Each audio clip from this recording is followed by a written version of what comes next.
শুভ সকাল আমার প্রিয় পরিবার, তোমরা সকলে কেমন আছো? আশা করছি যে যেখান থেকে আমার ব্লগটা দেখছো সকলে ভালো আছো। তোমাদের আশীর্বাদ আর ভালোবাসা সাথে নিয়ে আজকের ব্লগটা শুরু করলাম। তো বন্ধুরা, ডোডো উঠেছে অনেকক্ষণ, মায়ের সাথে একটু বাইরে ঘোরাঘুরি করছে। আর আমি ভেবেছিলাম অনেক দিন ধরে আলমারির এই যে কাঁচটা আছে না, এটা একটু ভালো করে একটা পেপার দিয়ে মুছবো।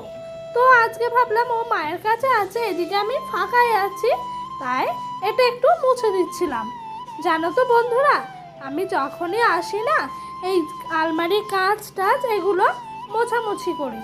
এগুলো কিন্তু বিয়ের আগে আমারই দায়িত্ব ছিল, ঘর পরিষ্কার রাখা, বিছানা পরিষ্কার রাখা আর সংসারে রান্নাটা করা। তাই আর ওই যে মায়ার জিনিস, এই জিনিসগুলো যতই ফেলে থাকি দূরে না কেন, আসার পর কিন্তু সববার আগে চোখ যায় এই যে মায়ায় ফেলে রাখা কিছু কিছু প্রিয় জিনিসের ওপরে। তো বন্ধুরা, তারপর মা গরম গরম 1 কাপ লিকার চা দিল, তার সাথে 2টা বিস্কুট দিল। এটা খেয়ে আজকে সকালটা শুরু করলাম জানো। তারপরে দেখতে গেলাম ফ্রিজে কি আছে না আছে, তো দেখছি একটা বাটিতে একটু ভাত আছে। ভাবলাম কি জানো, এই ভাতটা না একটু ভাতের মধ্যে দিয়ে ফুটিয়ে নেব, কারণ কি বলো তো, ঠান্ডা ভাত তো সকালের মধ্যে শেষ করে দেবো। তো এইদিকে আমার ভাতও হয়ে গেছে সকালকার, ডোডোর জন্য একটু ভাত বেড়ে নেবো। আলুটাও না খুব সুন্দরভাবে সেদ্ধ হয়ে গেছে। তারপরে জানো তো, ডোডোকে খাইয়ে এইদিকে চলে এলাম সমস্ত সবজিগুলো কাটতে। এতক্ষণে না মাও দেখেছো বড় হাঁড়িতে ভাত বসিয়ে দিয়েছে। তো সবজিগুলো কাটছিলাম ডোডোর খাবারের জন্য। তো বন্ধুরা, কি জানো তো, একটু তাড়াহুড়া করে আজ রান্নাটা সারার চেষ্টা করছিলাম। কেন বলো তো, বেলা হলে যা অসম্ভব গরম, সেই কারণে। তো জানো তো, আমার মনে হয় প্রতিটা মেয়েই না কোনো না কোনো জায়গায় গিয়ে ভীষণ অসহায়। এইসব মেয়ে নিয়ে আমি না কোনো দিন কোনো কথা বলিনি, কিন্তু আজকে আমার মনে হলো মেয়েরা বাড়ির বাইরে থাকতে পারে না বেশি রাত অবধি, মেয়েরা নিজেদের মতন করে চলাফেরা করতে পারে না, মেয়েরা না একটা কারাগারে আবদ্ধর মতো। যেমন সংসারে ভাবো, মেয়েরা কিন্তু আবদ্ধ, কাউকে কোনো জবাব না দিয়ে গেলে মেয়েরা কিন্তু কোথাও বেরোতে পারে না। মেয়েদের জীবনটাই বড় অদ্ভুত জানো তো বন্ধুরা। এক এক সময় মনে হয় আমরা মেয়ে হয়ে কেন জন্মালাম, মেয়েদের পায়ে পায়ে এত দোষ কেন। মেয়েরা হাসতে গেলে ভাবতে হয়, মেয়েরা কাঁদতে গেলে ভাবতে হয়। মেয়েদের স্বাধীনতা কি কোনো জায়গায় নাই? তো বন্ধুরা, তোমাদের সঙ্গে কথা বলতে বলতে ওইদিকে জানো তো আমাদের উচ্ছে গাছ হয়েছে, তো ওইখান থেকে 2-4টে পাতা তুলে নিয়ে আসলাম। আর মাকে বললাম একটু আলু দিয়ে সেই পুরানো খাবারটা করতে। তো মাও আমার কথা মতো আলু আর উচ্ছে পাতাগুলো কুচি কুচি করে কেটে নিয়ে একটু শুকনো লঙ্কা ফোড়ন দিয়ে ভাজা করছিল। তারপরে এইদিকে একটু ওল কেটে রেখেছিল মা, আর একটু আলু কেটে রেখেছিল, সেটাই একটু তরকারি বসিয়ে দিলাম। এই ওল আলু দিয়ে বেসনের বড়া করে তরকারি কিন্তু অসম্ভব সুন্দর লাগে।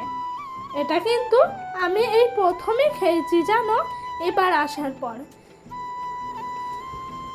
আর কিছুটা বড়া না তুলে রাখবো, কারণ কি বলতো, ডোডো খাবে আর আমরাও খাবো। সব বড়া কিন্তু ওল আলুর তরকারিতে দেওয়া হবে না, 2টো মানুষ কত আর বড়া লাগবে, তাই না বলো? 2 করে 4টে হলেই অনেক।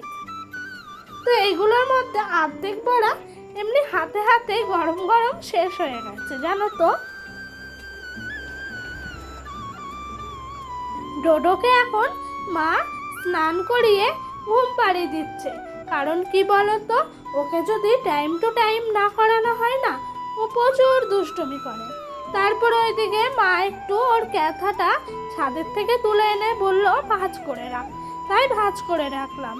আর তোমাদেরকে বললাম না উচ্ছে পাতা তুলেছি, তার মধ্যে 2-4টে পাতা মা রেখে দিয়ে একটু কুচি কুচি করে কেটে বেসন দিয়ে বড়া করেছে। এইটা জানো তো আমরা না যখন জ্বর হতো ছোটবেলায় খেতাম, আর মুখে যে বলে না রুচি নেই রুচি আসবে, তো এরকম রুচি চলে আসতো। তখন মনে হতো সব খাবারই অনেক টেস্টি লাগছে।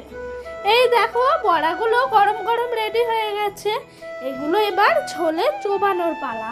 তো আমি একটা একটা করে বড়া তুলছিলাম গরম গরম, আর একটা একটা করে ঝোলের মধ্যে দিচ্ছিলাম। দেখেছো বাটিটার মধ্যে এখন কিন্তু কত ঝোল, একটু পরেই না সব বড়াগুলো ঝোলগুলোকে টেনে নেবে। আর যখন বড়াগুলো ফাটাবো না, ভেতরে কিন্তু ঝোলে ভর্তি। তো এইদিকে মা কিছুটা মাছ নিয়েছিল জানো তো বাড়ির থেকে, সেই বড় বড় বাটাগুলো।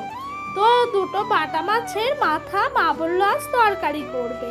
কারণ কি বলতো, এই কদিন ধরেই না নিরামিষ চলছে খাওয়া, তাই মা বললো আজকে দুটো মাথা করি, পরের দিন না হয় মাছগুলো কিছু একটা করা যাবে।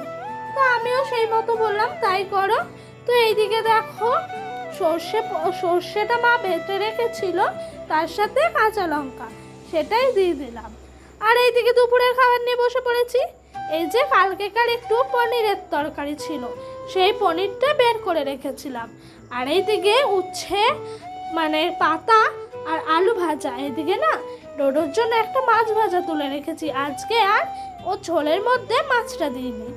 আর এইদিকে রয়েছে তোমার উচ্ছে পাতার বড়া, আর এইদিকে তোমার হলো ওই যে ওল আলুর তরকারি। দেখেছো বড়াগুলো কেমন ফুলেছে। তো বন্ধুরা এখন দেখেছো ডোডো আমি দুজনেই রেডি হয়ে গেছি, আমরা যাব পুজোর একটু শপিং করতে ডোডোর জন্য।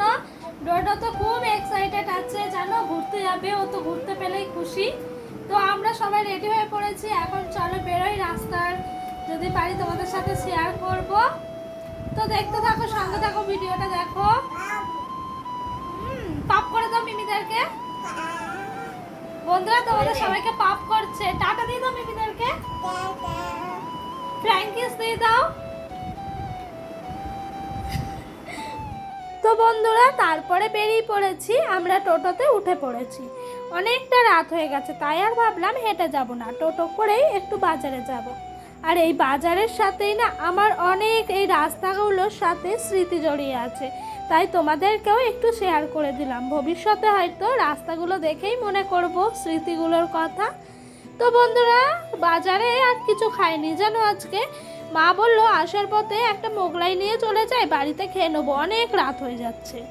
এই দেখো ডোডোর জামা, তো এটা আর আমি এখন দেখালাম না, এটা পুজোর সময় তোমাদেরকে একেবারে দেখিয়ে দেবো।